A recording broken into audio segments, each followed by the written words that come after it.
another non-duality introductory talk.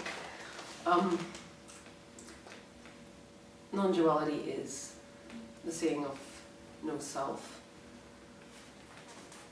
It's the recognition that there never was a self, there never will be a self. And so it's a loss of identification with the mind and the body. And this has very desirable effects very often. So we go through life thinking that we are a person, trying to achieve various things, failing, succeeding, all the while trying to make life okay, but really trying to find a way home, back to what some of us remember when we do finally wake up, which is that oneness was always already the case. So perfection was already always the case. Everything is already realized in one sense. And then we hear about non-duality and we go and see these speakers, and because we sense a lack in ourselves, we project this something else onto someone who's awake because of that lack, and we think they have something that we don't have, which is something that you realize when this is seen, when it is actually realized that there is no difference, and that life was already perfected, life was already all that was the case, is the case, will ever be the case. And often the ones we are drawn towards as well, we reject in others that which we do not like in ourselves. We seek out this other that we maybe are more convinced by, like that they're more confident, that there's wisdom, that there's all these things that we do not actually possess. And actually, there is no wisdom, there is nothing that the one at the front knows that you do not know.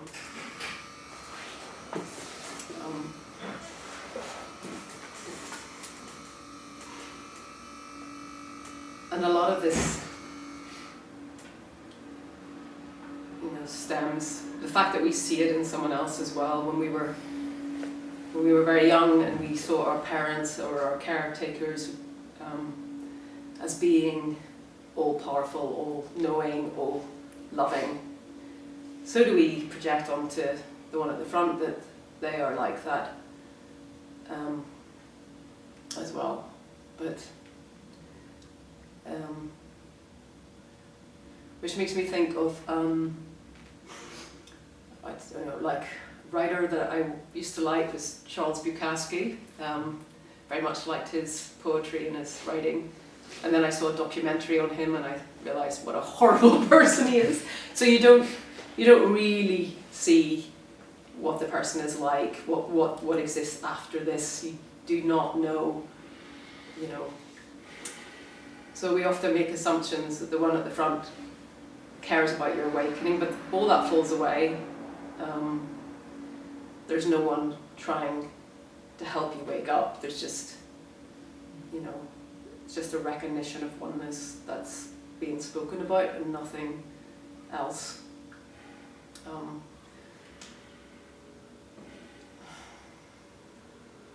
So initially, very often, the awakening is an awakening to emptiness, which doesn't, in one sense, is just the falling away of the identification. So the mind is seen to just arise, the thoughts arise, and no one is having those thoughts, no one is creating those thoughts. So all this stuff is just happening by itself. The sense of a body being here goes, so there's no location for being, there's just being. What is that? I have no idea. I have no idea what that is. But it falls away, so there's just life, and life is not happening for anyone.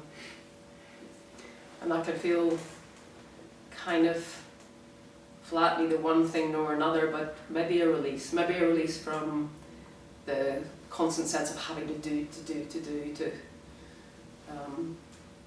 the constant looking for excitement or thrills. Maybe that falls away, and it can be disconcerting. If we know what's happened, then in a way that helps, because it is a loss. It's a loss of that identity. There's no sense of gain anymore. It's just going through life, experiencing. And but the experience of unconditional love, when that is seen, and that's the end of seeking, because it is fulfillment. It is a coming home. It's joy without a cause, without location. It is just what was always the case, and it's recognized as such. And even if you don't know about non-duality, you will know that this is much more preferable to what happened before. So that sense of being stuck, absorbed in the mind, kind of goes. So there's just being where you are, and you see things for the first time. So you're seeing, and in this case it'd be the room, the walls, people, everything is alive and vibrant and more than enough. It's so all sense of going out to create to create that sense of fulfillment goes. It's just everything is here, and you can be absorbed in that state for quite a long time before things start to become more normal. And it is, because it is very ordinary, and it becomes more ordinary, so such that you may want to re-engage with life again. If you may not, it depends how deep this goes. So the mind can fall away in this. It can fall away absolutely. Thought can completely go, in which case it really is just sinking into this, which is very relaxing. It's very restful. It's just sinking into exactly where you are. And it may be just that the mind is slowed down, but the story, which is time, because all thought is to do with the past or the future, it never really touches what's here. So one thing you can see for yourself if you've never experienced any of this is that the mind can't touch what is. It just can't. It's always ahead or before. It's always reflecting or projecting forward. But it is still a very personal experience in one sense, and the sense of self doesn't come back, but life still has to be engaged with, in a sense. So the sense of doership goes, and yet they're still doing, they're still going through the motions of life. And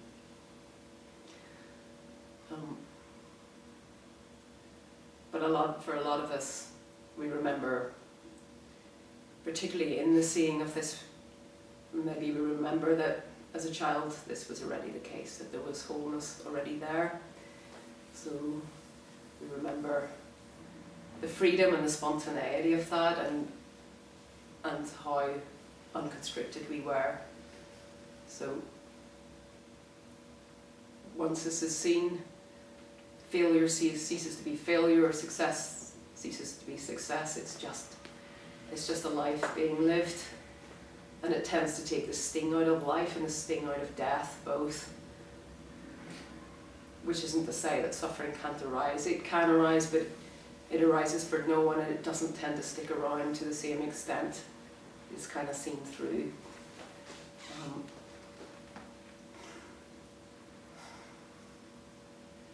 So over time,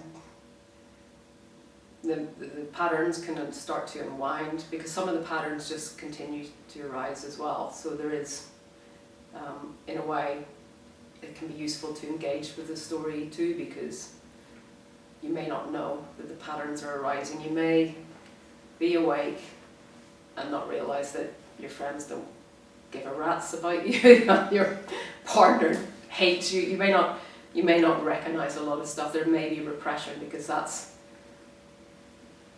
can happen as well, because when we were children we idealised our parents, and many people go into adulthood and they still keep to this idealisation. They don't want to challenge it. It's like everything was good, so we don't realise how we're living, how distorted our views of reality can be within the seeing of reality. So it doesn't necessarily clear everything away, but it does open the heart, so that vulnerability is not the vulnerability you took it to be. Vulnerability is strength. Vulnerability is just the defense being lifted, and actually being vulnerable, that fearful, vulnerable state was the defense. So vulnerability in the awakened sense is that it's okay. It's all okay. The way you are is okay. Everything is okay. Even shit circumstances are mostly okay. But so there's this radical kind of acceptance of life and of everyone we meet. In a sense, we see them as they are. We take them as they are. We may not like them, in which case we tell them to go away. But there's an acceptance of that. There's not a shoots and a noughts and a trying to fit them into or change them in any way, ideally speaking. But there is this, just seeing this as, it couldn't be any other way. You can't argue with life. You cannot, because there is no doer, there is no one, in a sense, who's doing any of this. Which doesn't mean to say that you can't be intelligent about your life and change certain things. If you know what to do and there's not too many conflicts and stuff, you can educate yourself and change certain things. Of course that's going to happen, that's going to continue. But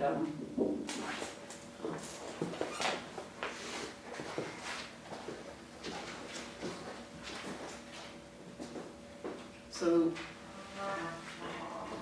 the seeing is basically that there's nothing. There's absolutely nothing. There's no people, there's no chairs, there's no tables, there are no things, and yet there's the appearance of all of this. So the form and the formless are one. Stillness and movement are one. Everything is arising within this.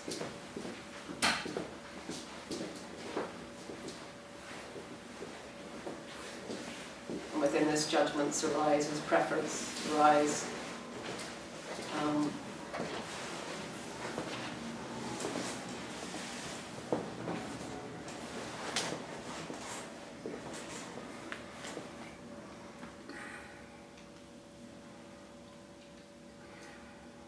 So the stillness is seen in everything.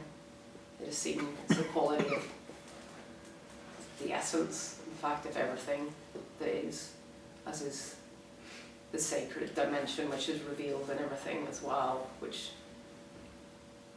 was never seen and then seen, but it was always there. So, which is beauty. That is the beauty that we see in everything, because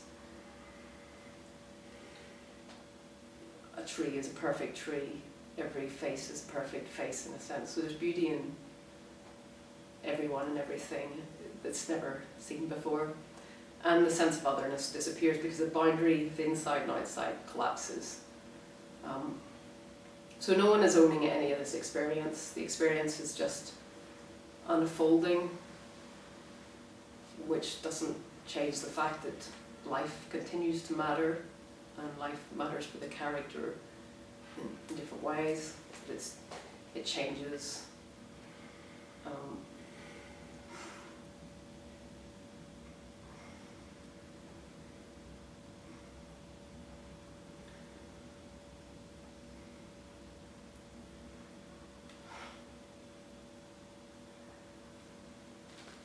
a lot of neurosis tends to drop away. Except if there's a lot of trauma there, maybe that will continue to play out for no one. So, depends what was there before, what's there afterwards. So a lot of people are getting glimpses of this nowadays. Seems to be more common. But in an abiding state, it becomes more normal, becomes more ordinary. It is ordinary just as it is in a dream. When you have a dream, there's no surprises that there's a dream body and a story. It's not like, or a lucid dream, in which case you just realise you're dreaming and you think, well, I'm going to fly through that wall, and you might hit that wall, you might not hit that wall, but you might go through it. It's a different kind of landscape and a different rules apply. But it's very natural. It's as if we've known this all along, and we have, in a sense. So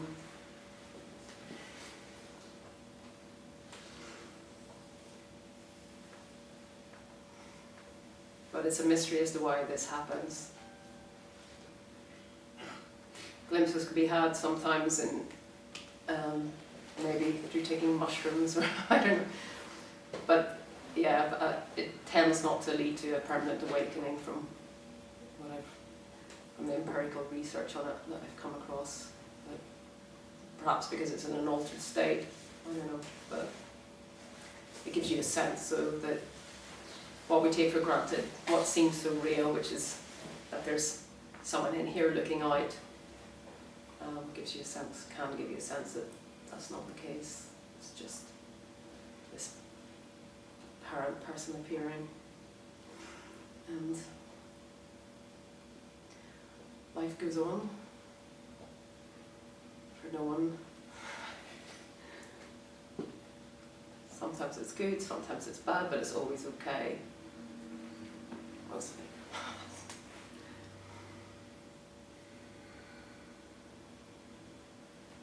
Does anyone like to? Anyone have a question? I've got a question. Oh, right, okay. This is I've probably got more than one now. Ah, right, okay.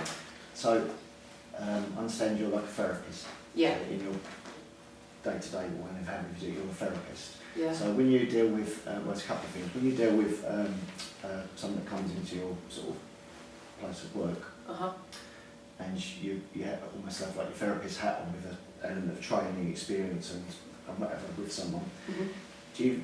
Do you struggle, or is it? How do you deal with the fact that someone could be sitting with you presenting some sort of emotional breakdown or trauma or whatever it is you sort of specialise in, and yet you're coming from inside you're coming from a place of, not that it will sound wrong, not that it doesn't matter, but it isn't actually happening to this person. Because I've sort of had similar sort of scenarios myself, and I've really struggled not to say to someone, do you really think this is happening? You can't just say to someone, this is not happening to you as a person, because it'll just make things worse. But how do you deal with that, or do you just... Well, it's happening to the character, and a lot, like, so in a sense, like any of us just going through life,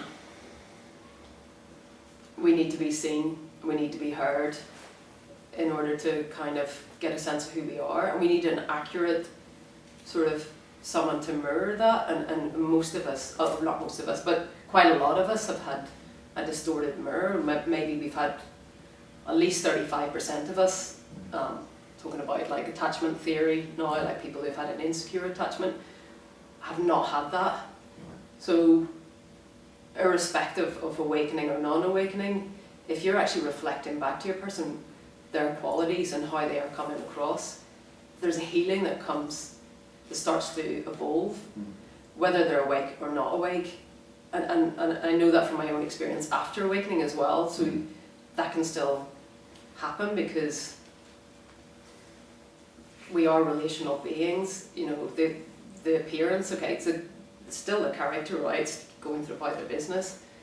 So in relationship we can really heal, and that continues to be the case.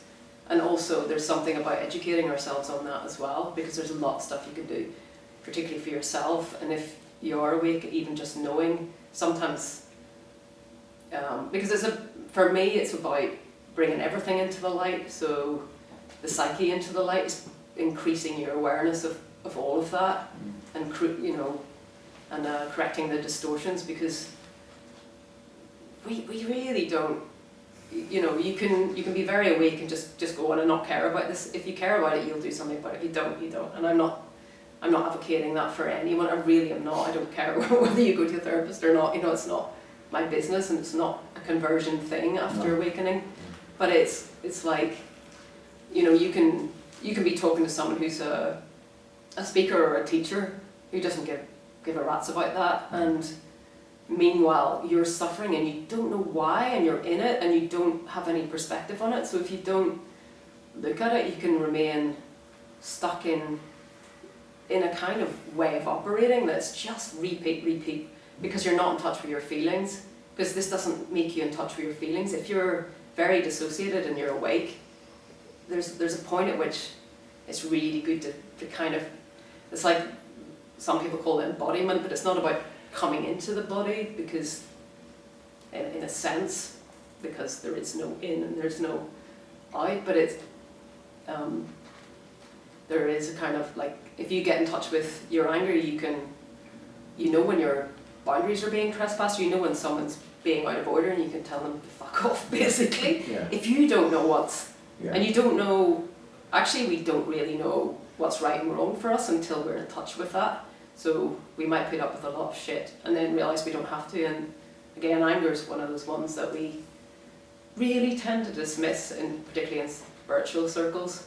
But that's healing. So, and our sadness as well, and being able to grieve, to let go of stuff. So if you're not moving in life, it could be not just that you're awake and everything's okay, which it is, but you might just not move and spend the rest of your life kind of in an okay place, but not actually living out the potential that's in you, because we all have potential, and it depends on the circumstances. Not everybody's growth oriented, so we can be around people that don't really care about us growing and moving, and actually it makes, if you've got good friends in your life or someone good around you, my God, you can really change your direction. And that's got nothing to do with non-duality, but it's bloody good to know that, because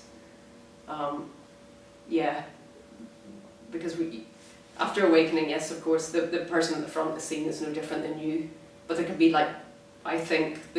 remnants of that projection where you can be beholden to still an idea of what it should look like, and maybe be stuck in that. Okay, it's just a story, let's not look at that, let's not care about that. But the story, which is time, occurs, but it's just not at the forefront, and it still appears. And and you say to anyone who's awake, and if you're not in a relationship or anything like that, you might think, well, life is good, it's easy. But actually, if you're in a relationship, you're more likely to realise that there's stuff that you haven't looked at, because you rub up against someone, and actually then if there's stuff there or not. You start to, you can't get away with just being isolated, or because it's not an either or. Either you could be in and out, you could have dissociated states and be awake, and it's not, so it's unlikely you're going to probably want long-term therapy if you're awake or something like that, because I think you move through things very quickly. I mean, I don't know, I can't speak for everyone, but it's like if you recognise something, you kind of, there's not so much to struggle with, because you see it for what it is.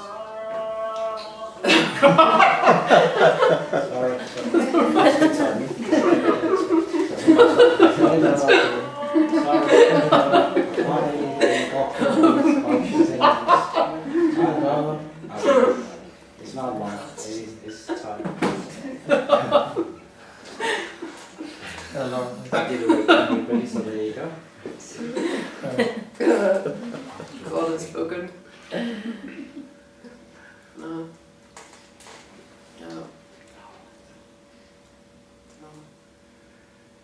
that answer your question? I think, yeah, it also answers the other question I sort of, going to ask. What was the other question? Well, the next thing was going to be how you deal with your client or the person you're working with, but also how from yourself, because if you, with training as being a therapist, a counsellor or whatever, you'd maybe suddenly realise, not that it's all bollocks, but that it's sort of, in a way it sort of is, because it's a person as they are, and you're talking to them. Can't put it in words really. You're there to help someone, but from the perspective of someone that realises maybe that there isn't someone to help. There is the person, the character that presenting whatever they're presenting to you, but inside that, when you take you sort of like peel away all the layers, there's just the person that was as they were when they were born. Yeah, you can see that there's perfection there, there's okayness already there, it's already the case, but yeah, so in that sense.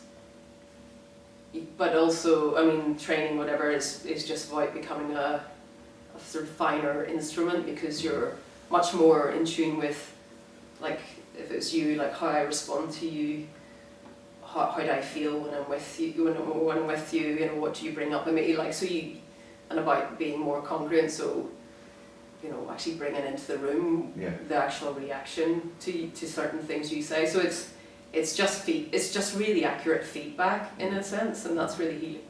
But so I don't see particularly how that comes into it. I think the only difference would be that you're more present maybe, and maybe not so, I don't know, maybe they're just,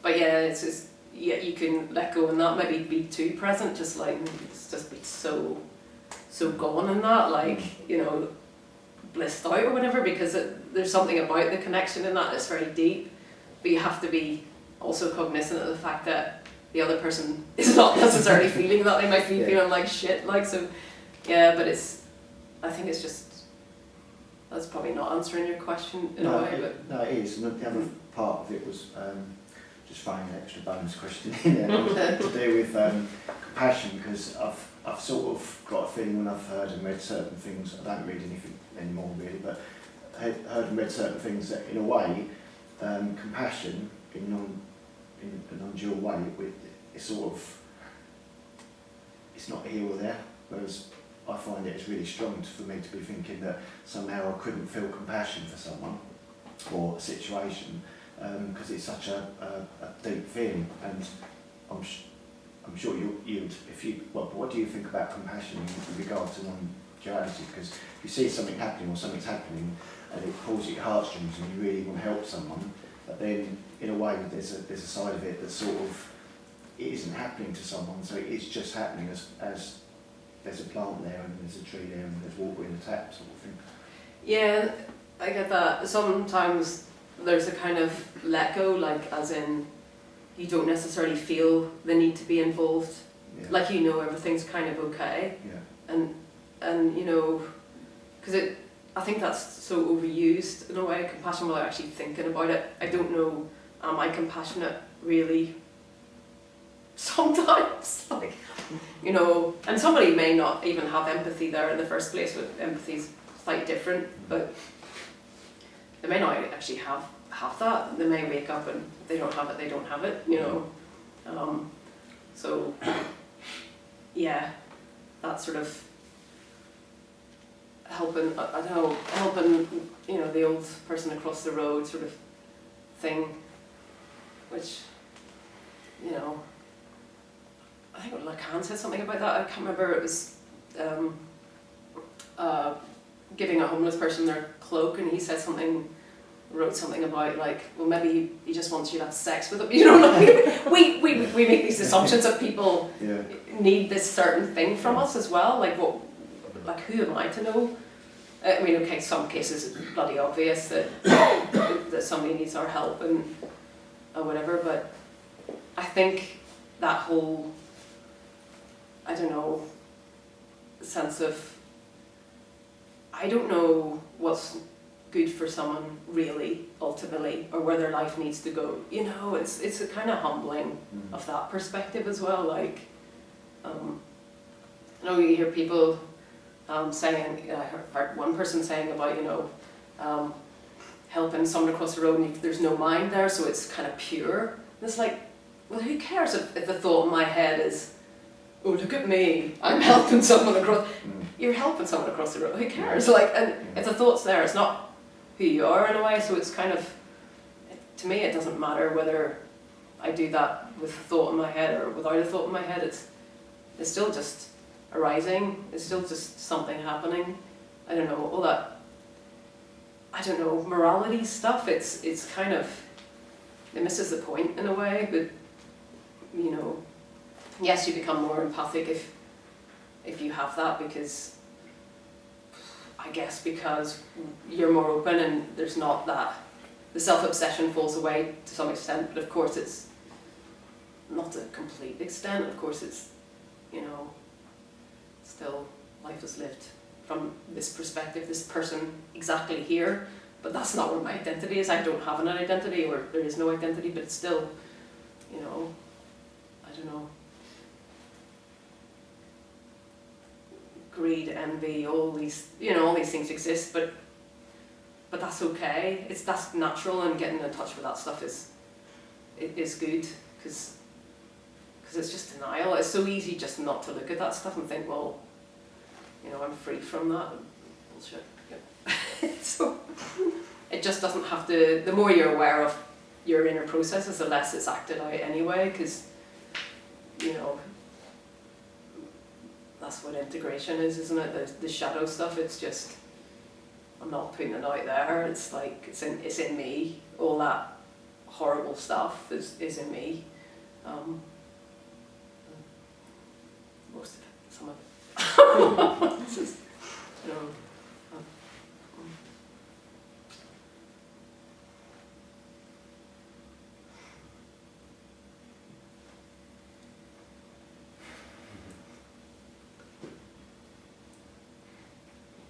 Hi.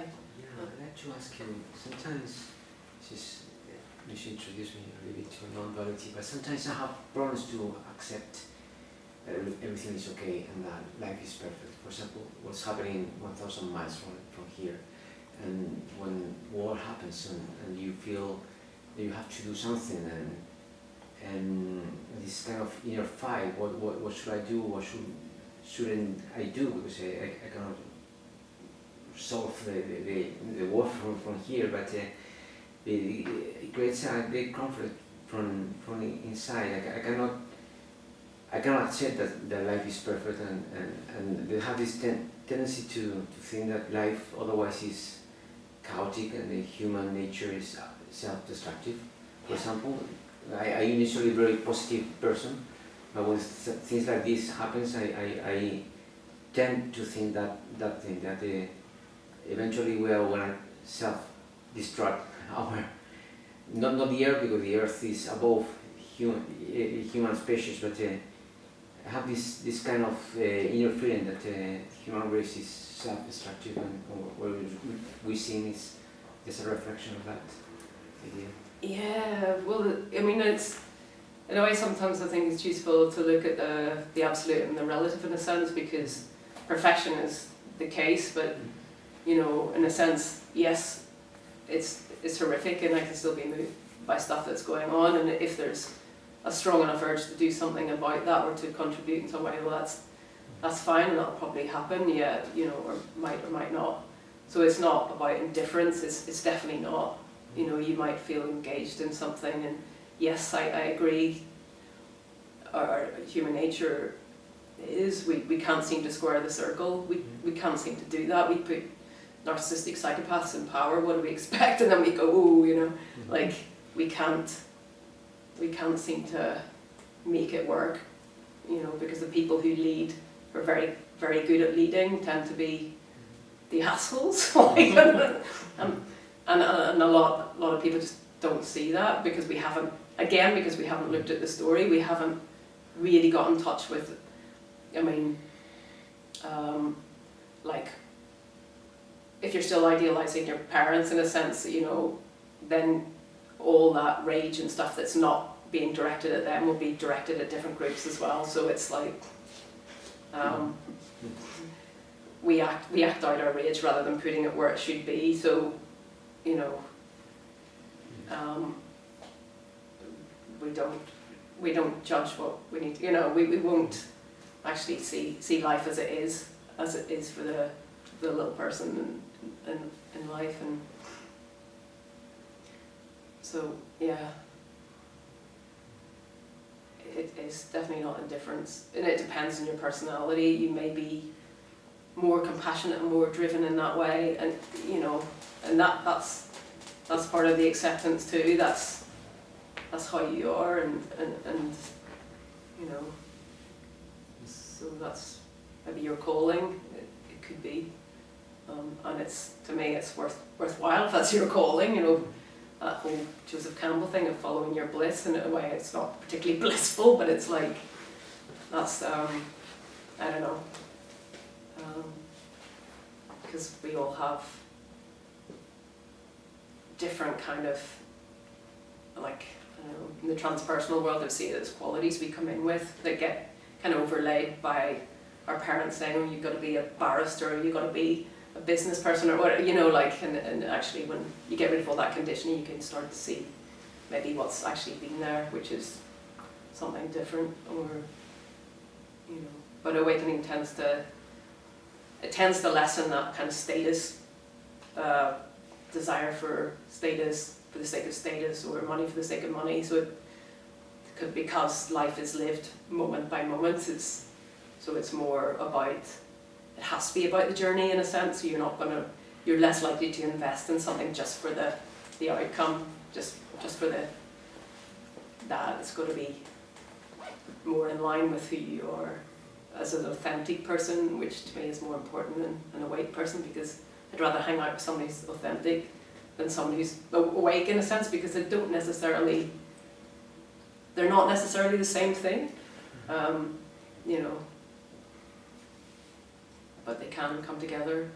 It does make you more authentic, or it can do, but there are some I'm sure there are, I'm not going to say because I don't want to, like, you know, like, it doesn't necessarily follow. So again, we see someone at the front of a room, or someone who's, I don't know, really important spiritual figure, and we think they have the answers, or they're integrated. We have no idea. We really don't, and it's we just hand our power over.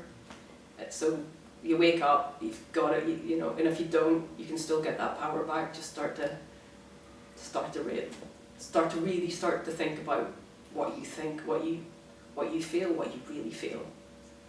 I mean, so it's anybody else talking about this stuff, you don't need any special knowledge. You don't need to be awake to do that. You don't, because it's not a knowledge. It's just not. It's I don't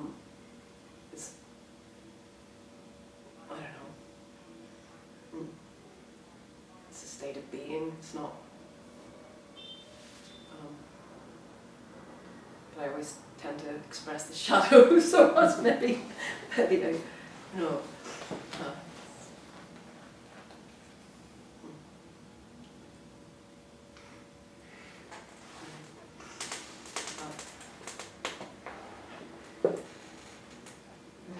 When we are here for a while, we realize that there is always a bad guy. Satan, Bush, whoever, Putin. It seems to be part of the show that there is always someone. But when you realize life exists without you, then I guess the bad guys don't exist either, do they? No. Don't exist.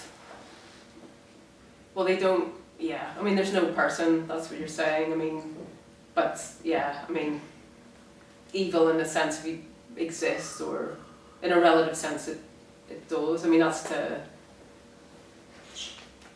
within okayness there exists that, and it's still destructive. It's still, I don't know, it doesn't excuse all, you know, it doesn't mean inertia, it doesn't mean that you have to resign to that. Maybe it is just the way it is and there's nothing we can do about it, you know, because that's the way we're rigged up, which is not necessarily great, but, you know, yes, okay, so it's all arising, but it's real in the sense of this is real and unreal. I mean, it's this is what we mean by reality. You know, you're still living a life, you know, just no one's living it. It's just doesn't change in that sense. It's,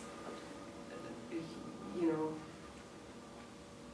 that's another, it's another mind trap too, like to just sort of, okay, this, you know, I don't know. No, I mean, if you want to do something to change it, do it. And if you don't want to do anything, don't do it. Yeah. I don't see the problem. Yeah, yeah. Is that how you experience it? Do you experience awakening yourself, or? Not really. I tend to take everything very personally, but some things just fall away, some battles, I'm not interested. Oh, right, okay. It's just, Okay, they're not your battles, you just let it go. Yeah, yeah. Yeah, but you cannot say that this battle, you don't care about this battle. I mean, you are human, you care about what's happening, about suffering. I mean, I do care, but not in the sense of pointing fingers and saying this is a bad guy, or I wonder how it's going to spread, if it's going to spread, how it's going to unfold. But with some detachment, I don't know, it's just, I read the news, I see everything, but it's not like I wonder, oh my gosh, this is, what a show, but Yeah, not like, okay, I have to, I don't know, do something about it. yes. Because as I said, it's, I know that history doesn't count, but there is always something, always. So it's like, it seems like be part of the program. Yeah, well, there's no one in control of it.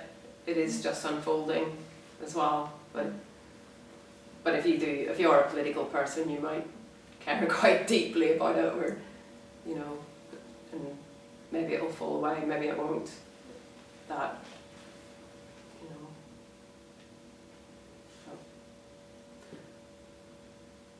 But yeah, you can still point the finger and go, you know, not good, or, you know, I mean, that continues, because judgment continues, it just does, you know, the way the mind works, doesn't it? But for the, you know, the mind has changed, like say, it's there in the background, or sometimes it's not there at all. When it's not there at all, of course, there's no one. But you still, even when it's not there, you know what this is, you know what's going on. The mind is not as necessary as we think, in a way. We kind of, you know, you can live pretty much without it, knowing what you're doing and, you know, interacting. And yeah, because in a way it's just an overlay, it's not so necessary. I find it quite pleasant, you know, thinking can be good fun, but for a lot of people it's just deeply repetitive and annoying, and and just picking, you know, it's like the, I don't know, the inner critic, you know, you're not good enough, you know, who do you think you are, or some shit like that. It's just this negative, horrible thing that people just, you know, really struggle with. But yeah, it doesn't make life easy, this, because it still has to be negotiated with, and you know, and you may have a real smooth run, but you'll come up against something, I think, and usually where you just don't have the resources, and you go, oh, shit, you know, I can't do this, like, or,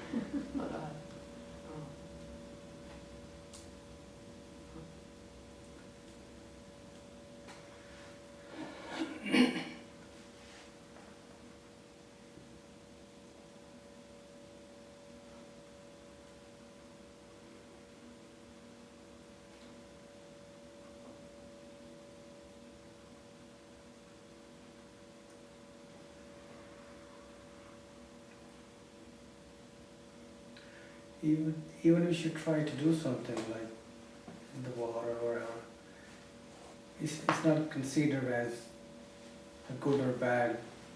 You might not do something, but you might even, but it's not, there's no judgment on it to be this is that and this is. Well, that's the ultimate perspective. I mean, that's the unconditional love. But within that, the character may have opinions. You know. So there is that. There is ultimately no good and no bad. There's just whatever's happening. It's, it's just happening. But the character will have opinions about that and will judge good and bad. That's in a way when you do away with looking at the kind of relative, in a sense, because it's not owned. A lot of people do away with that and don't talk about that. But of course, we do have judgment. That's natural, and so they both exist simultaneously. But there's no there's just no one owning this experience. It doesn't stop. Experientially, it's very normal. It's like a person kind of just going through life as before, except there's no one doing it. The physicality goes, there is that deep acceptance, but within that, all the stuff before is there, but it's just different. It's just changed. There's a surrender, the deep surrender that is just that whatever's arising is arising, but it doesn't, it doesn't negate any of the stuff you're talking about. It doesn't,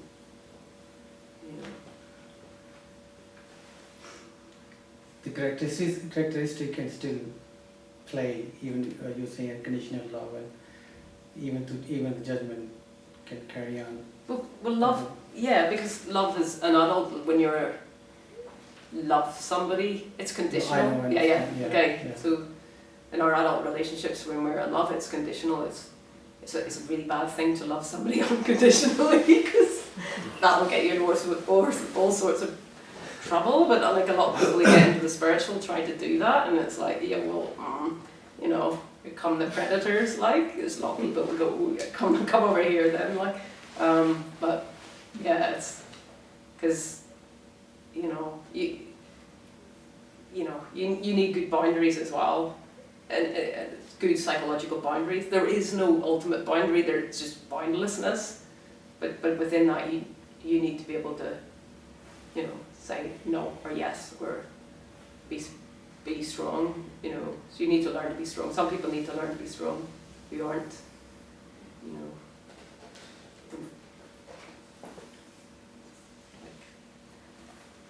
Speaking from experience, I've had to do it yeah. No, it's just a funny thing. You can just be totally blissed out and not have very good boundaries, but you end up in a lot of shit from that. You can do, so you got to be able to. A lot of us, because when we were kids, we weren't allowed to say no. We were punished for that, so it's really hard for us to say no, to learn to. Actually, some things aren't good and some things are, so.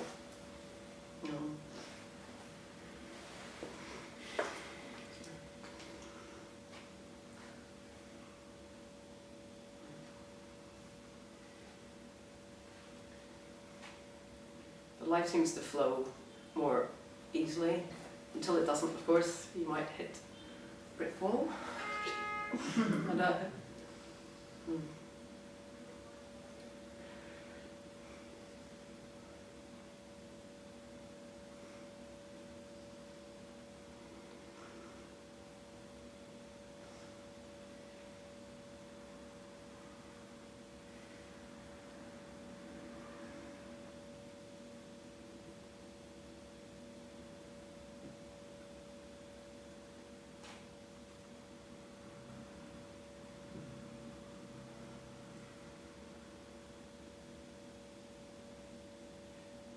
We all have our own ideas of what it looks like, awakeness or strong or, confident and all these things.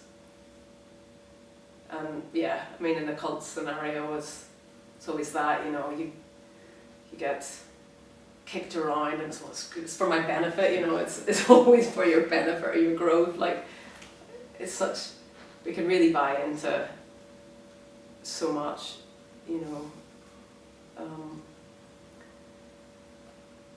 where it doesn't make you like that, and you know, people aren't going around trying to help you wake up, you know, that falls away. That conversion thing is much bigger really in religion, and it's kind of the end of that. Like, it's, who cares, you know, am I going to judge you because you're awake or not? No. You know, it's not, yeah, there'll be more self-conscious, you know, not self-conscious, more consciousness, more awareness of what's going on, which is great, because the more conscious we are, the more safe we are, in a sense, you know, we can be, if depending on the person, but you know, less acting out, less acting in, so you know.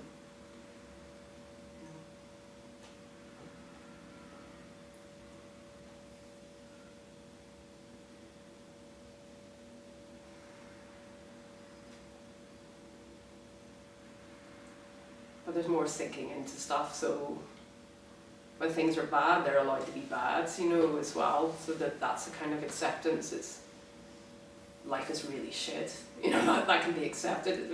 Wow, it's really shit, you know, not needing to put a positive spin on it necessarily, you know, it's just that sometimes life can really suck, at least for a while. It's not an enduring thing. I think it was maybe before awakening, it's more that you're really stuck in that, you know, and it's the endless struggle with that, and pushing it away, and the, you know,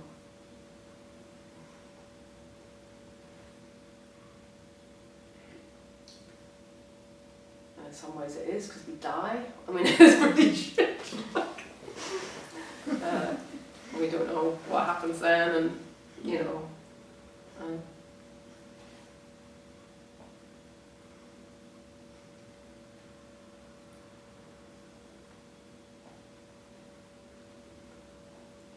Everyone dies.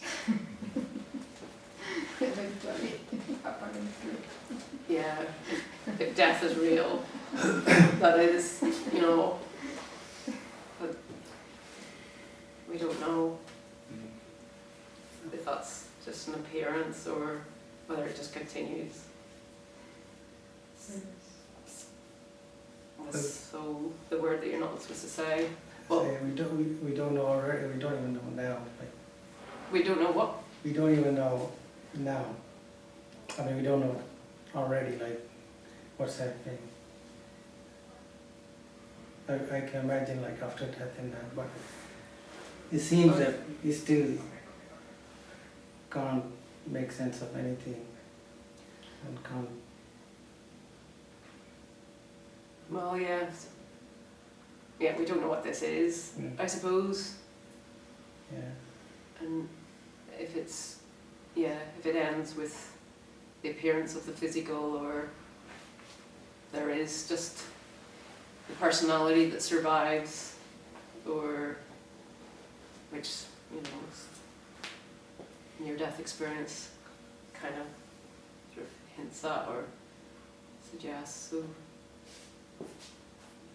but it is a mystery. Like, the words just coming out your mouth, nobody making that happen, nobody thinking about the word. You know, it can be seen for anyone, awake or not. If you look at the way your body moves, what you do, you know, it's there isn't the conscious control. You know, that can be seen to a great extent, can't it?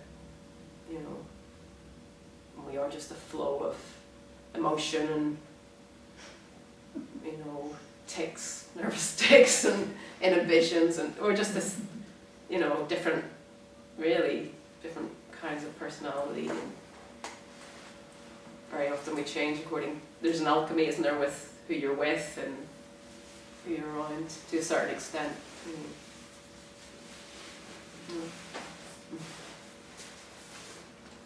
Hopefully not too much of one, otherwise probably quite dodgy.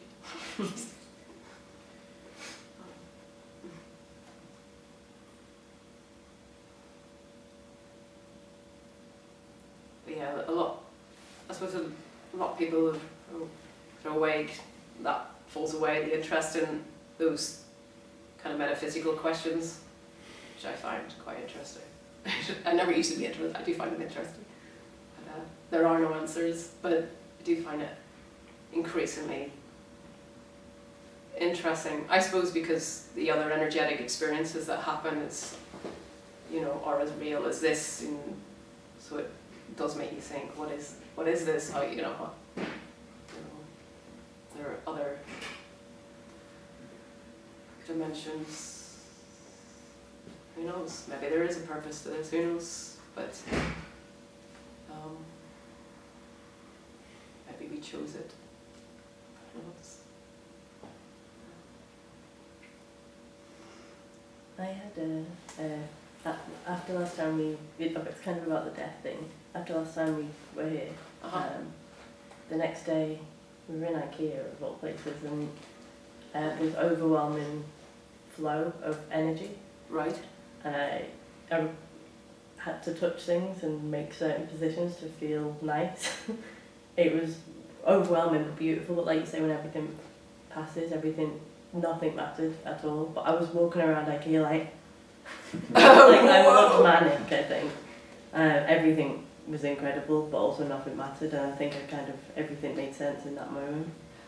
But we were eating, and everything around me had a vibration, had a colour,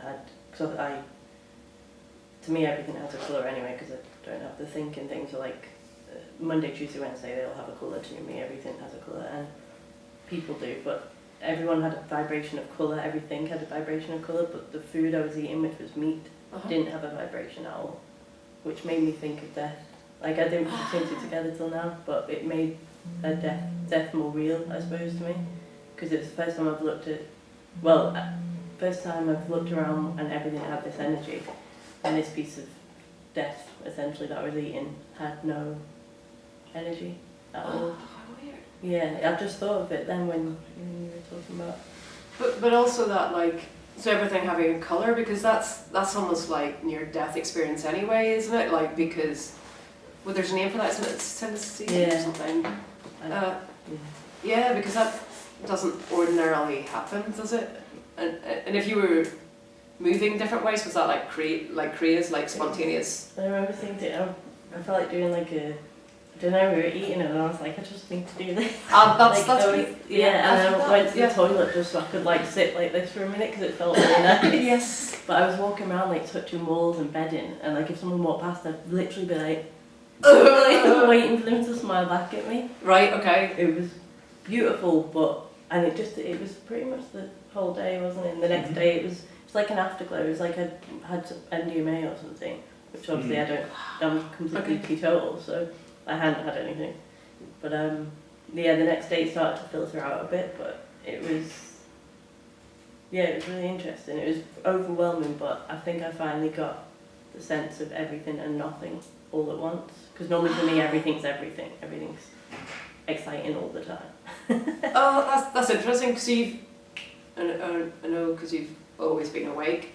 But then the recognition that it of didn't matter anymore, I think. Because I think last time we were here we spoke about it didn't matter if you were awake or not, and like trying to always go places to become awake, which is what I was doing. When actually I was fine as I was, kind of. I think it kind of having that realisation that it's okay, you don't have to keep searching anymore, you know. Wow. It was like this overwhelming. I looked manic though. I think people probably thought I was going through a bit of an episode, but yeah. Whoa. It sounds like a part kundalini awakening as well. Yeah. It was, so as part of that conversation where it's, I've missed out on an awakening because maybe I was already awake.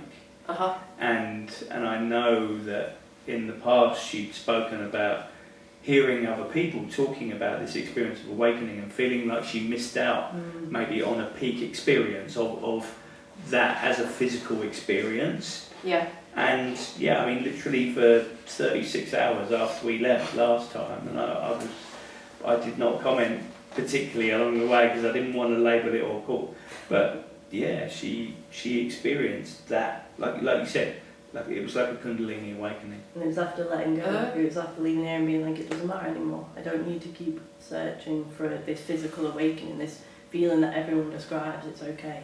Like, you're okay. And then it happened. And there it was in IKEA. In IKEA. Of all places.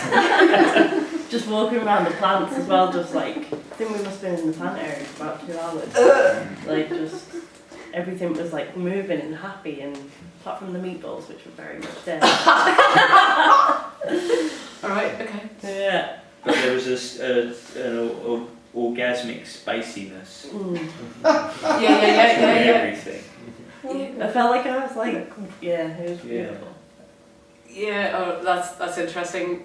Because when I had similar in my, before I woke up, and the moving in a certain way, like the energy is just absolutely amazing, like and it's really hard not to go with it, like even if people are looking, because it's just like whoa, and it's not exactly, because they say like a lot of people emulate they kind of go into yogic poses, but it's not necessarily like that, but they might be very aligned. That's what I was doing, Right, like that, and then like just walking around.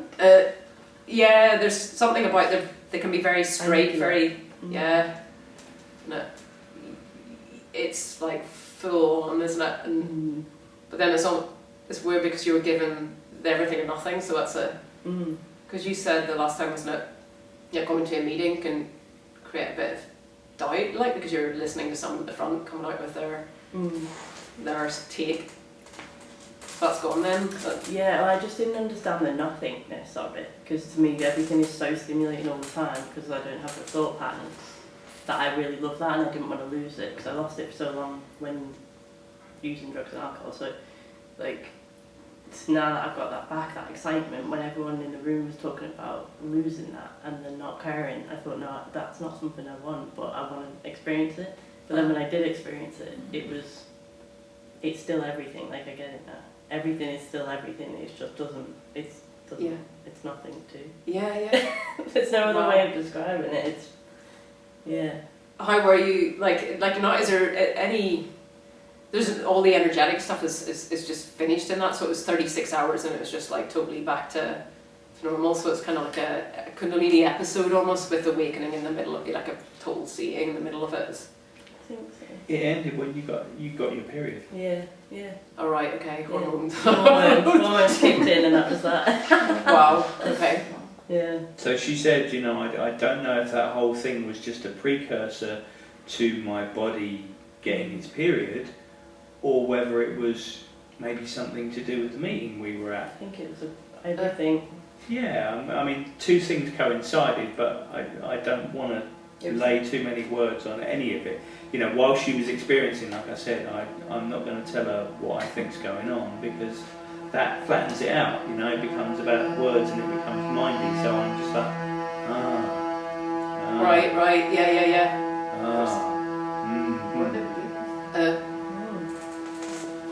Of course, it was the meeting. Of course.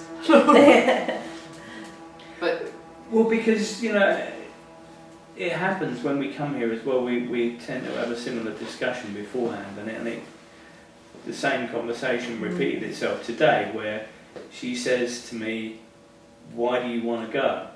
I don't get why you want to go. She said, "Because it's always the same." Because it scares me. And I said, the information is always the same. I don't go there to hear or learn anything new.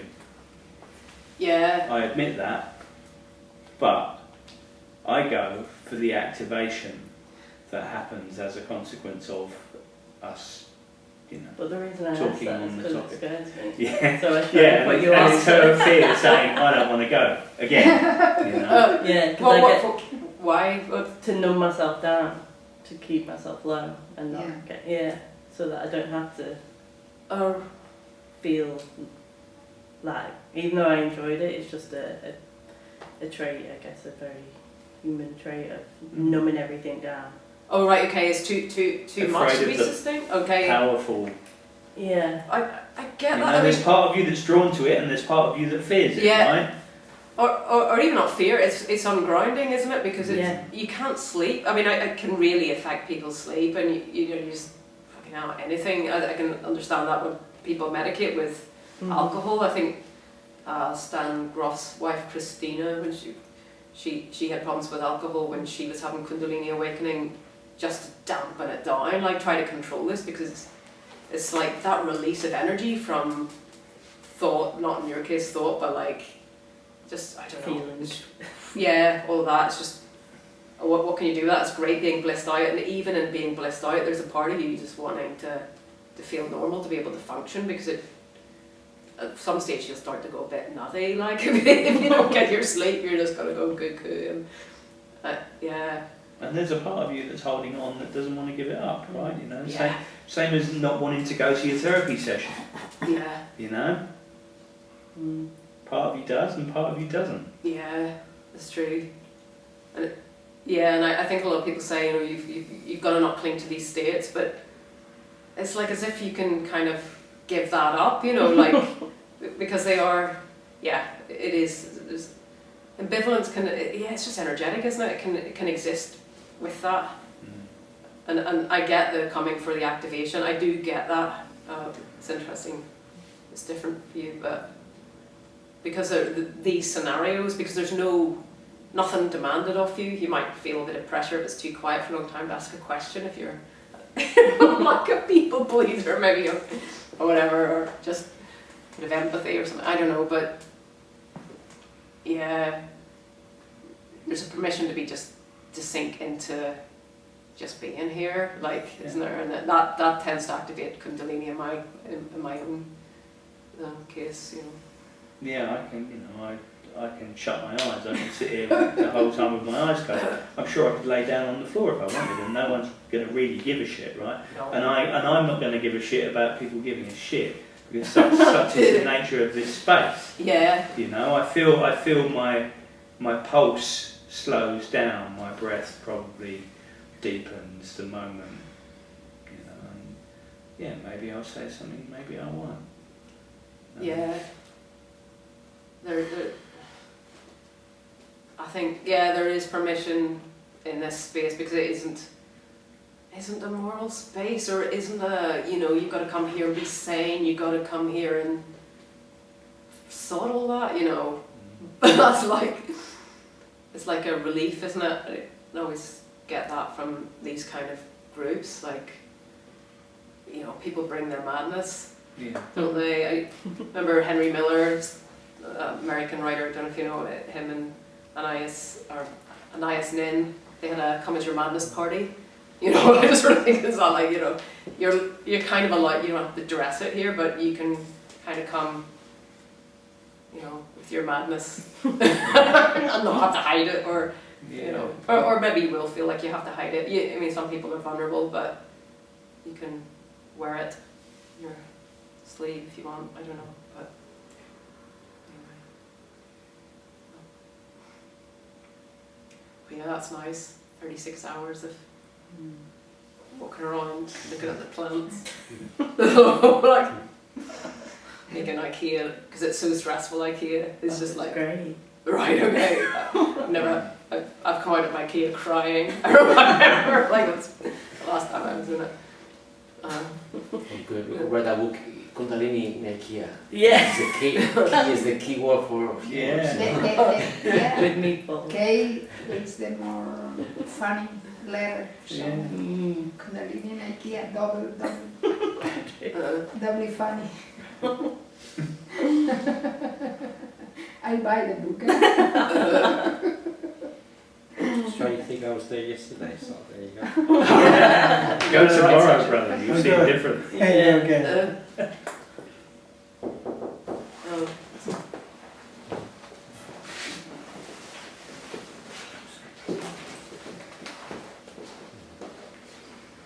It's interesting, the meat thing though. That is interesting. That's the only thing that just meat is meat. It just reminds when you talk about death and we don't know, you know, is the death, is it not? And none of it's all just what we vocalize, what we assume. But yeah, just didn't have any vibration at all. It was just flat, and literally everything, even the table, the chairs, everything around me had a vibration. It was alive, it was fuzzy almost. And then this death in front of me was just like... Did you sense any difference between like plants and the table, or was it all just the same, just all vibrating the same? Mm-hmm. Okay. That's what I was thinking, why the feet didn't feel the same as the, why that was different. Wow. It could be that you started wanting to understand what this is, what the experience is, and it's bringing you back to.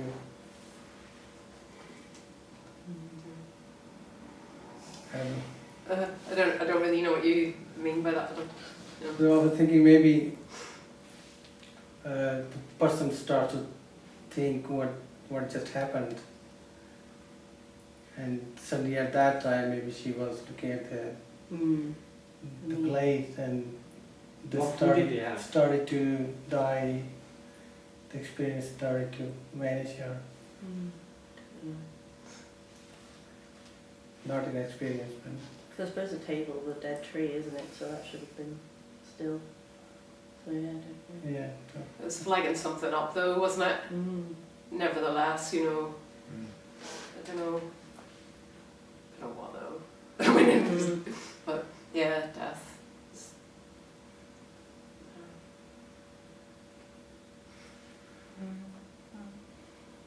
I'm studying human bodies and from the perspective of the blood, and how there is a problem when the blood is not flowing properly. There is stagnation, and so when you cut an animal and you get a piece of meat, there is nothing, the key, the blood is not flowing anymore, so I'm not surprised that it doesn't have energy, because it's the thing that happened inside doesn't happen anymore. So.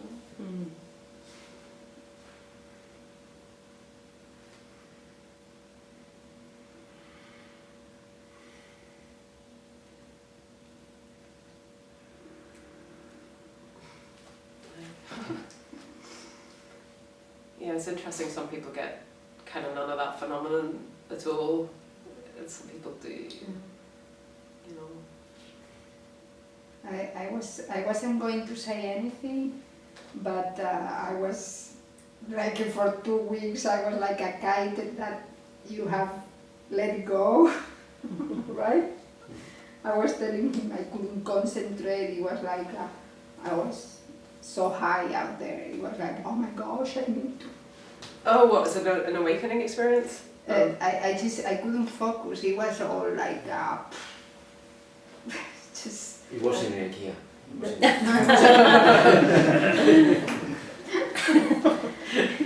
It was everywhere, but it took a while, you know. It was like, oh my gosh, why? Because I haven't been in a meeting for so long, like Right. for 3 years, I think. When I came, it hit me quite a lot. What hit you quite a lot when you? Just the energy change. As I said, I felt the only way I have to describe is like when you have a comet and you let go and it goes up in the So sky. just awakeness a when you're. kite, yes, Yeah, like okay. I felt like a kite. It was like. Well, after coming here. Yes, yes, but also it was like, oh my gosh, it was a little bit hard to function. Like, oh my God, I need to. I just wanted to. Like, oh, where's my energy? You know? My energy was like. Where were you? Can I ask what? No, just at home, walking in the park, everywhere. Oh, right, okay. I also had to study, and it was like, oh my gosh, how? It's not easy to engage the mind, is it? Yes. Yeah, yes. it's Yes, not. the mind, it took me quite a while, like, as I said, at least 2 weeks just to, okay, put together. Yeah. Oh my gosh. It can screw the mind up for quite a long time, I think, you know, depending, because and words just, yeah, it's just you don't want to go there, like, it just, yeah. I think that's why a lot of people just, yeah, you're not really interested in learning or doing anything really for a period of time, or it takes a while for that sort of to come back. It can do, I mean, not necessarily, but you know.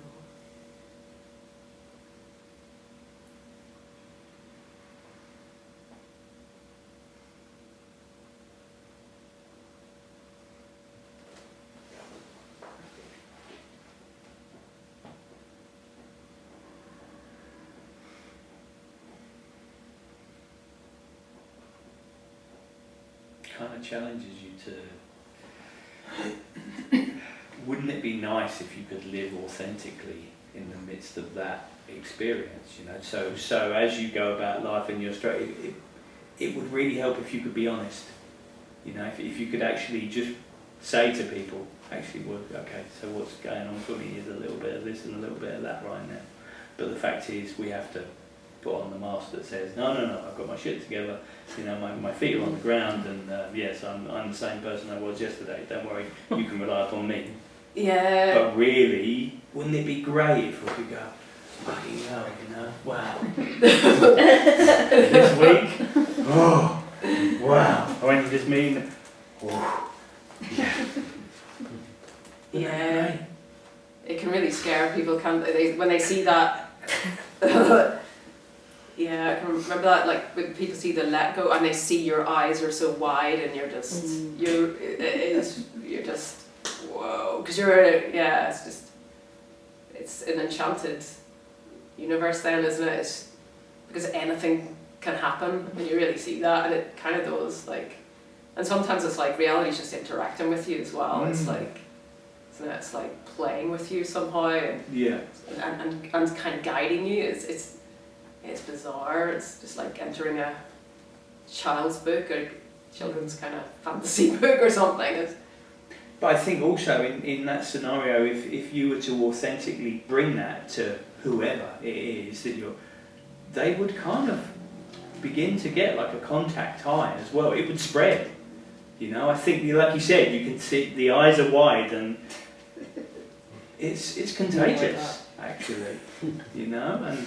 No one, you know, I understand why society's scared of it, but yeah, and you know, I wouldn't conclusively say that, but there's a part of me believes that in certain cases it is. I mean, like, yeah, not to everybody, but yeah.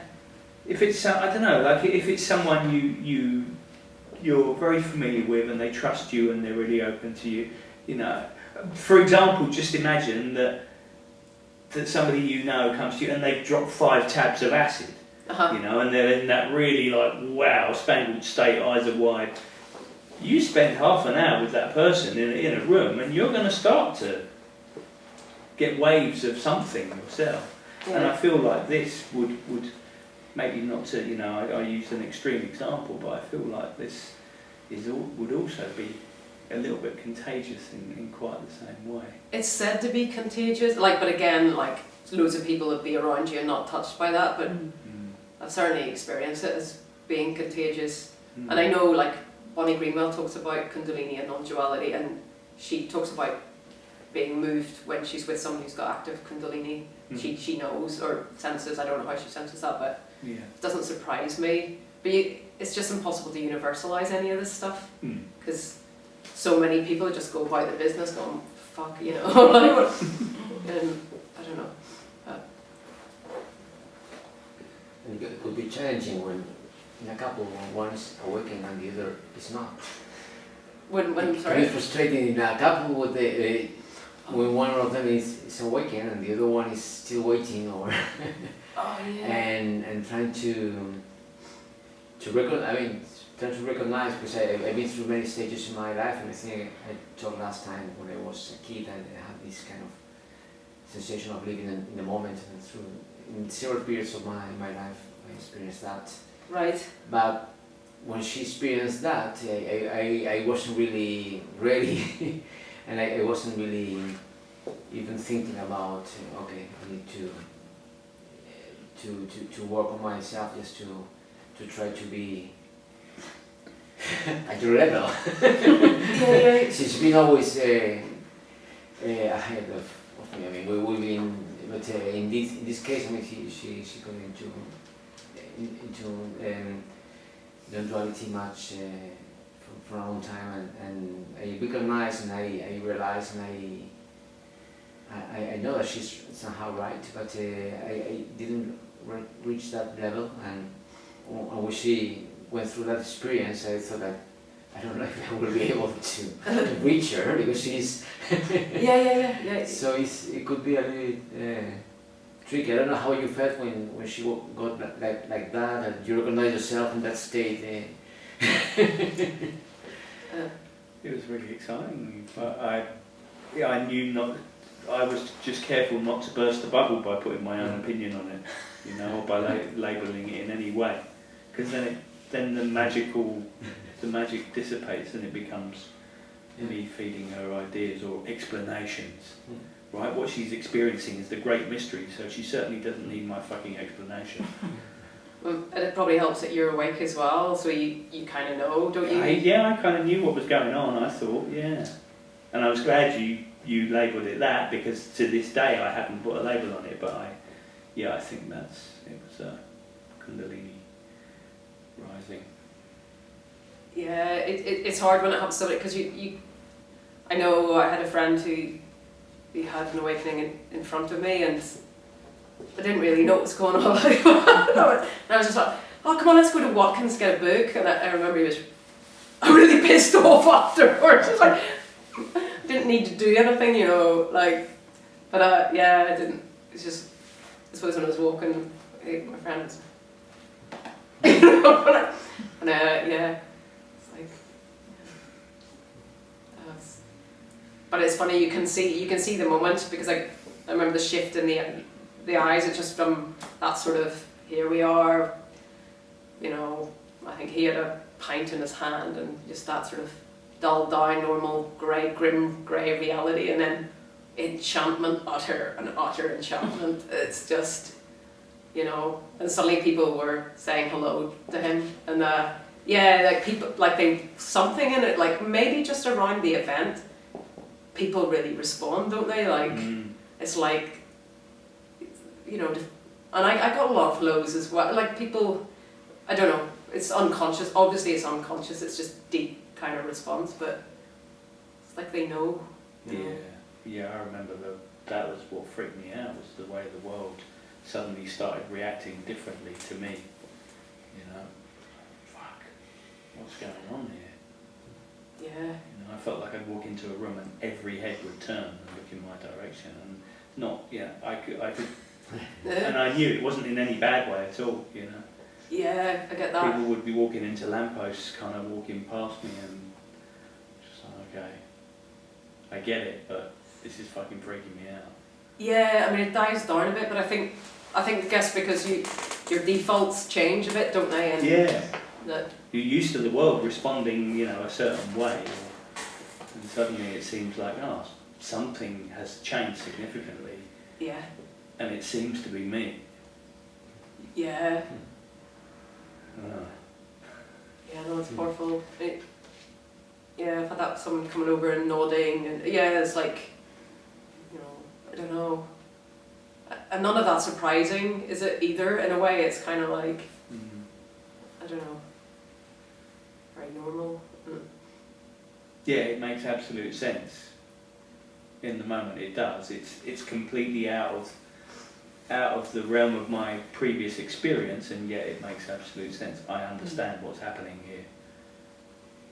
I think maybe later on though, and you could be in the most amazing altered states, really deep samadhi states, and you sort of think, well, maybe it's not happening for other people. And it's like, how can you not sense that? You know, like, you know, not everybody does, and then, you know, you start to realise people are, you know, maybe it becomes more normal for other people, you know, because it can be so deep and then no one responds, but around that awakening period, I think in particular, it's just, yeah, some people anyway, they do. I never got so many hellos and smiles, even kids in the street, even little kids, like, You know, be like, well, that never happened before. Sorry, didn't last very long, but maybe a couple of weeks or something of that sort of thing. Yeah, me too. Yeah. I said it was like going from being an extra in the movie of my life to suddenly being the star. Yeah. It's pretty good. And I reckon 2 weeks, 2 or 3 weeks. Yeah, that's about right. I think that's probably my experience. And then it's just,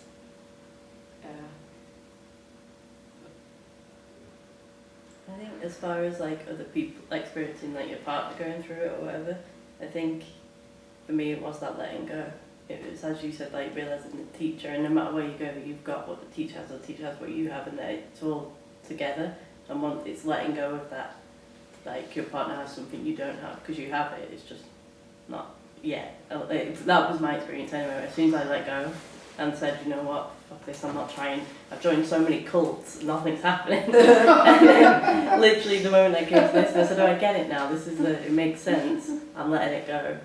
The next day, it happened, and I was like, this is what. Okay, I get it. Wow. whoa! So it's like It was happening by the time we got home. Before you even went to sleep, you were like, oh, something's different. Something's weird, yeah. And then when we woke up the next day, I thought it might have disappeared, but actually no, it was just kicking in. Oh, right. Okay. So you just felt different, and then but it was so it was actually conscious, that thought that there's nothing different that between it's me and okay them. to let go and we're all the same, just it's fine. Right. You're aware, you're possibly awake, you've just not had that experience that other people talk about.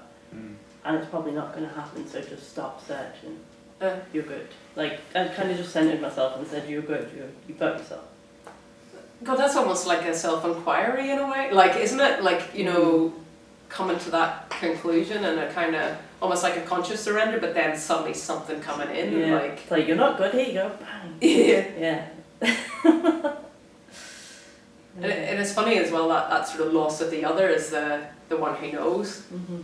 Because it's kind of a loss too, because you can never have that again of that sort of like idealization, which has kind of got a lovely component to it too. It's like, oh, you know, this is a fucking amazing person, they're so lovely, and they, you know, and it's bullshit. It's absolute bullshit, and that's kind of, it's very freeing, but it's also a loss. It's, you know, you'll never get that again, maybe until you die and you meet God. It doesn't exist, but not that I believe in God, but anything could arise. I mean, a personification, something could arise, who knows.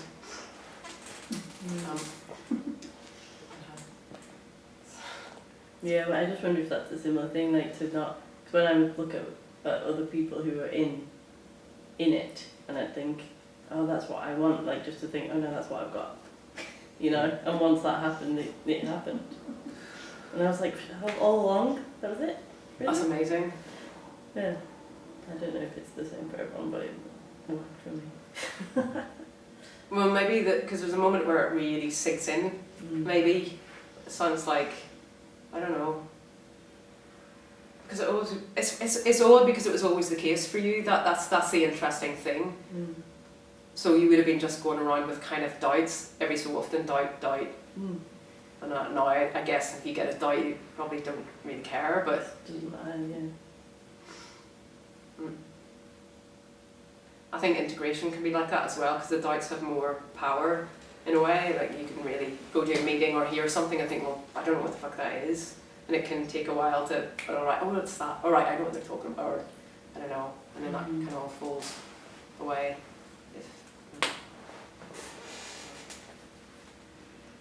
And what a relief, you don't have to worry about that one anymore. Like, that's brilliant. It's like,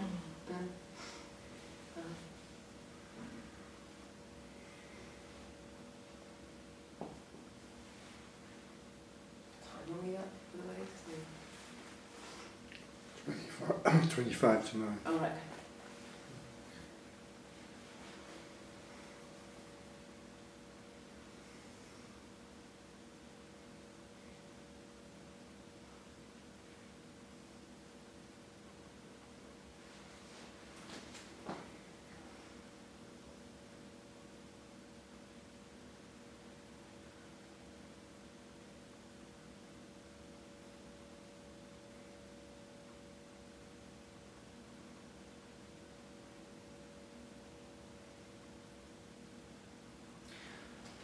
So do you practice yoga? You're like a yogi as such?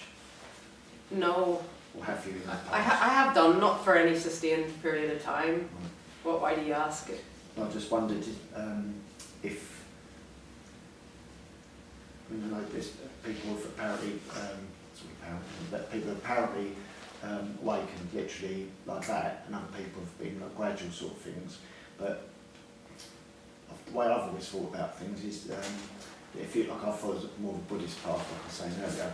So I've learned things, it's become knowledge, and you start sort of thinking about it and working things out. And I leave that to one side. Yeah, that sort of works. And then there was just a couple of times in my life where I just thought, I don't need to read anything anymore. I don't need to. And I teach yoga as well, but I don't find the same sort of.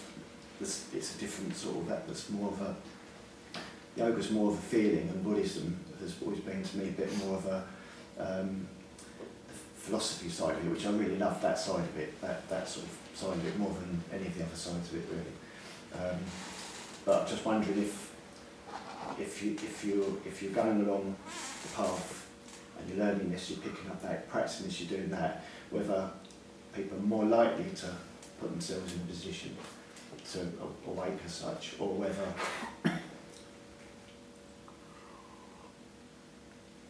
because for me, if I didn't, there's things I've learned that make me have realised things, and you can't unlearn them, can you? In a way, it's bliss. In a way, bliss would be sitting at home on a Friday night with a pizza and a four, right.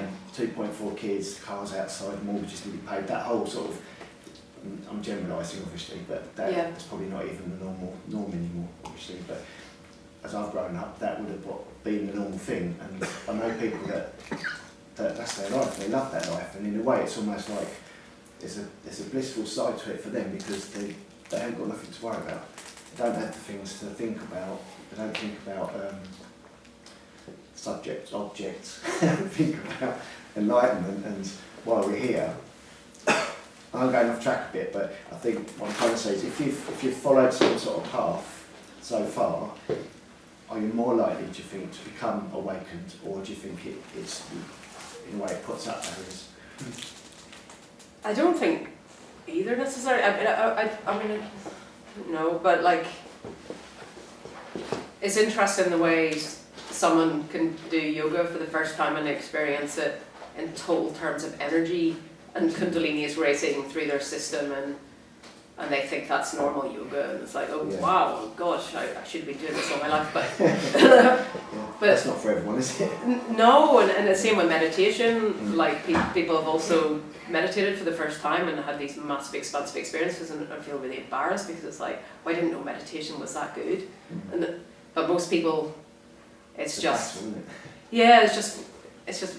I mean, and then the empirical studies. I don't know much. I know Steve Taylor did his PhD, 25 cases, and most people woke up from depression and grief and stuff. But there was 5 out of 25 did in the middle of therapy, maybe because they were actually in touch with their turmoil more. Something is I mean, it's seen in the awakening. There's no one who can do that in a sense, but it seems to be preceded by some sort of, like, the mind can't go somewhere, or there's some way he would put it, like, rather than just being confronted with all this turmoil or really bad situation, you kind of meet it head on, and something seems to that can kind of happen. But it's not a path, because lots of people do that too.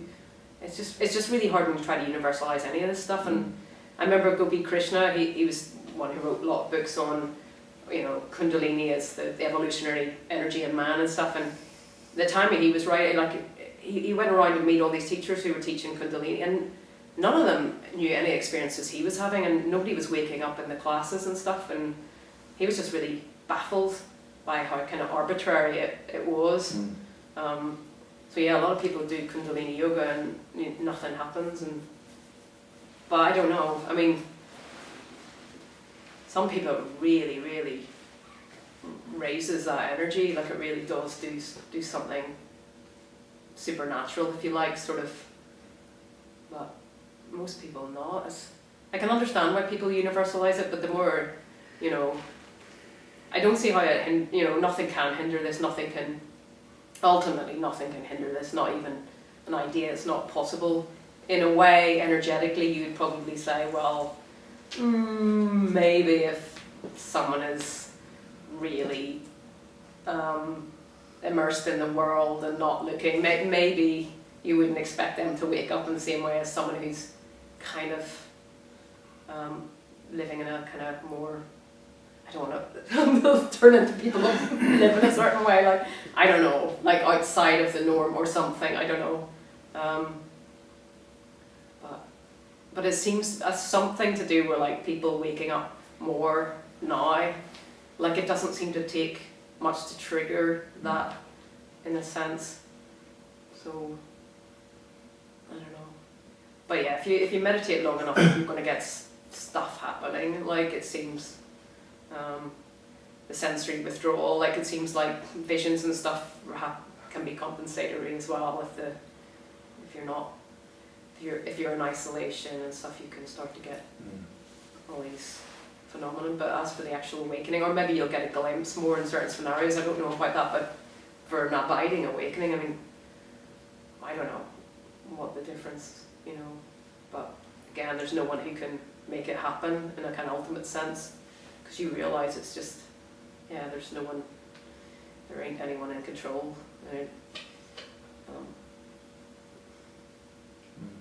I think I've done quite a lot of meditation over the years, on and off, and more often now. And I think the thing for me is if it's a practice, it's like what you're practicing to do. There's an attainment and something to achieve. And I've even been like that with my yoga, although I'm not so much, but like the asana sort of side of it. It's a practice where if you're practicing something, you're trying to get better at something. But not only is there not someone getting better, there isn't anything to get better at, is there? If you're trying to attain something, you're always going to be trying to attain something. I think that's how it is for me now. It's like I just meditate if I feel I could really do it, meditate now. And I do, most days I do a bit of yoga, but I don't beat myself up if I haven't, and I can't wait to get home to do it either, sort of thing. But I do meditate, and I do it for my health. I just do it because I know what makes that difference to the brain, and I just know, like, I just think it's a really good thing, and it's like, it does change the brain hemispheres, it does create more harmony, and also, it, gets you in touch with more of the emotions and stuff, because I know that there was some repression after my awakening, which I didn't see until 3 years ago, so, since then I've been like, it's part of self-care for me, it's just like something, I think that stuff is great. Like I really do. I'm really in favour of that yoga and all of that, because I don't know. It keeps you in tune with that. I don't know. It's just as well that energy, and I think in some of those states as well, like where there's certain states I've been in where like I've just spontaneously, since this is going off patch, like, but I have prayed as well, and I tell you that seems like really powerful. I know it is in kundalini as well, the wake of kundalini. Heartfelt prayer is like really powerful, but I don't dismiss this stuff. I wouldn't universal. I wouldn't make something of it. But to me, prayer can be really, really powerful. That's my experience. But I get there's nothing to attain, but it's still I don't know. I think it's a very good thing to do. And Gary Weber in his research was saying that the selfing network in the brain is switched off after like something, I don't know how many years of meditation and whatever. I don't know, is that, I don't know, but you think a lot of people would be doing it then, I don't know, but I think his switched off day one when he meditated, but so it does reduce the chatter, I suppose, but it doesn't go in one direction, does it? It doesn't like the mind can come back with force, can't it, in that, like some people find a lot more stuff, I don't know. I think the danger is people hear this message and then stop meditating or doing that stuff, and because it's, it's like, because life becomes ordinary again after this, and it's like, God, I just want to keep growing and keep getting more and more aware of stuff, like and get healthier, and because you can get really stuck, and I was, and I'm not finished yet, like, it's like getting your life together or sorting, I don't know. But yeah, in terms of like, and you can't sit there and not have an agenda. You know, I think for people who, you know, if an agenda arises, who cares? I mean, I think that's people expecting to do something and have no results or something. It's maybe that's an impossibility, and just to accept that, well, if you're going to sit and meditate and you're, you know, hoping for an awakening, that you're probably going to hope for an awakening when you're meditating, and that's just how it is, and that's another thing to try to get rid of. And but, I don't know. You're probably better with a plane crash, or sorry, I was I'd sign up for that. If I knew that was going to happen, I'd sign up for it. Would you? Yeah, definitely. Oh God, careful what you wish for. Yeah. Don't get on the same train as me. No, I think in a way it would be. Well, it's a bit like, I imagine. Well, I suppose I can't say that, but if you know that's the day, then you'd surely you'd live your life for the rest of your life knowing that. Well, it feels like to me, if I knew the day it was going to be, I mean, I say to myself now, I've probably got 20 good years, and then I've spent quite a lot of time with a lot of people that when they've got older until they pass sort of thing. So it's not like a pet project, but it's something I do experience quite a lot of, and I know that I won't be hanging around. This won't be hanging around because it's almost pointless. And see the suffering that what people go through as they are. It's not everyone obviously, but I just think to myself, it'd just be nice if there was just a day just like that, and some people do, don't they? Some people do just die in sleep. So that's probably a good way, but Yeah. I love life as well. I'm not saying Yeah. Okay. not, you know, racing to the end, but. Well, yeah, I suppose a lot of people have awakenings and near-death experiences too, don't they? So, yeah, reaching that end, a lot of people have a natural let go, and everything just becomes okay. Just, yeah. My actual feeling is that some people think that we're all enlightened and we're just from when we're born, we're just covered up. There's little layers that go on until you go through life, and then as you get older, definitely as you get older, you start reflecting and thinking about things. But I think if there is a natural like that, it is literally at your last breath, or just maybe not as you take your last breath. And I think the way it feels to me is that if someone like yourself, whenever it's happened to you, or different people it's happened to, it's just a massive bonus in life that it's happened when it has, because for most people it's going to be like literally the last breath. That's how it feels. I'm not saying it's like it's a felt thing sort of thing. That letting go is just, and I just think it's a shame if someone at the end of their life, they probably don't, but they might think to themselves, oh, for fuck's sake, now I get it. So true. Well, it is, isn't it? You think to yourself, and then, so when, this is what I'm saying, like, because I know that and I can feel that, for me it's like a feeling of, then what's there to worry about? The things that we worry about, whether it's war or peace, which I'm not taking anything away from that, but you know, the things that we typically worry about as humans. Like if you were given, going back to what I said, if you were given the time, that's when it goes. I'm not going to feel until it happens, but you'd think, so right, the clock's ticking. And the clock's ticking happens, not, well it is actually, isn't it? It's just not. I wonder if the time you've actually thought about it, if you realise that, then it's not, that isn't, I don't think that's an awakening, but I think it's like the world would be a better place to live in for humans if people were sort of. But it's still an idea around what it's Well, like it is, to. yeah. I know you say that, because it's not like problems are all over or life becomes easy, because it depends what you've got, like, and to be honest, when you wake up, if it's your last breath, you won't give a shit. You just be like, oh right, well that's it, you know. So, I don't know, but yeah, I get that. Yvonne Casson, she's one who wrote about kundalini and all different mystical states and stuff, and she had, well, I don't know if it was awakening on a plane crash. She had 2 plane crashes, I think. They were both on the same date, which really scared her when she was in the second plane, read the newspapers and realised it was the same date as the first crash. But she just went into a complete let go state of real peace. So this is nice. Yeah, it's not, yeah. I don't know. thank God we all, you know, that possibility is there, that suffering gets too much, something, you know, exits. You could call it dissociation, but or out of body experience or whatever, but it's interesting. Well, I hope you don't have to go. I'm planning to come next month. My God. I've put my name on the list. Stick to meditation. Getting really dodgy flights.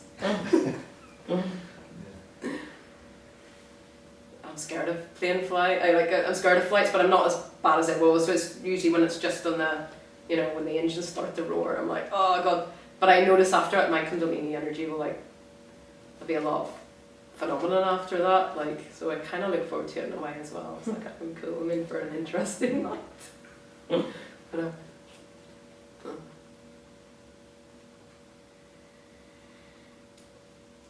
we nearly 5 minutes. Oh, okay.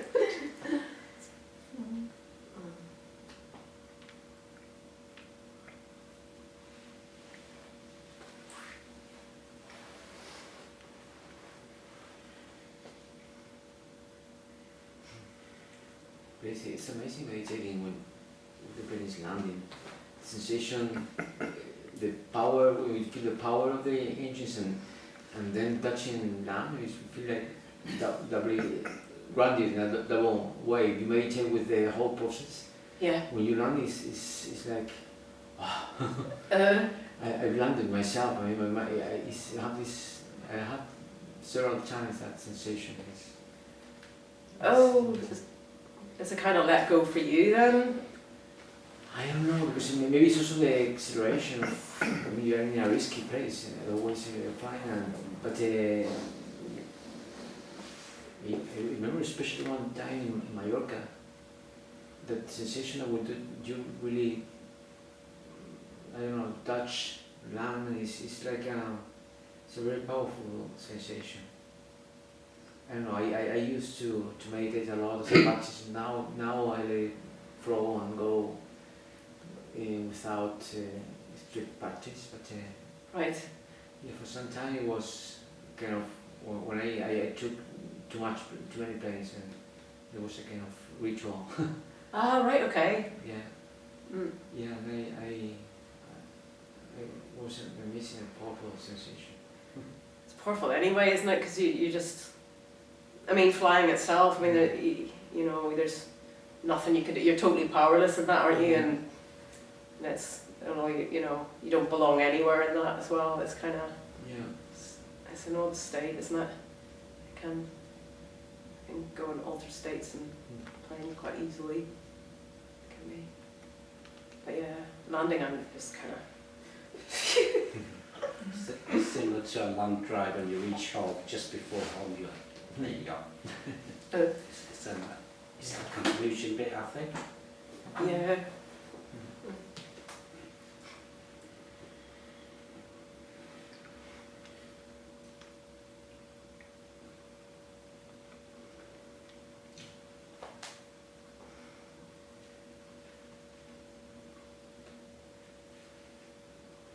Gosh, I get all excited when talking about all the key and stuff.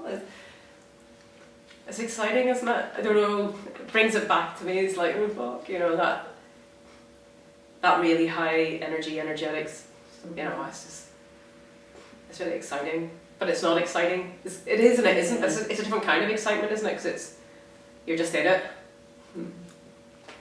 Cool. Yeah, 'cause that's the one thing that I was, when I heard it in here, like, that nothing mattered, but everything mattered. I was thinking, see, that's not what I ever want, because to me everything is so exciting all the time.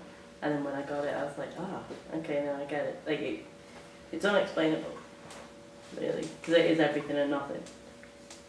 Like, a plane could have crashed into IKEA and I probably would have laughed. and died, but it would have been cool. Like, anything could have happened and it wouldn't have fazed me at all. Happy or sad would have been the same kind of manic smile, I think. Yeah, I get that.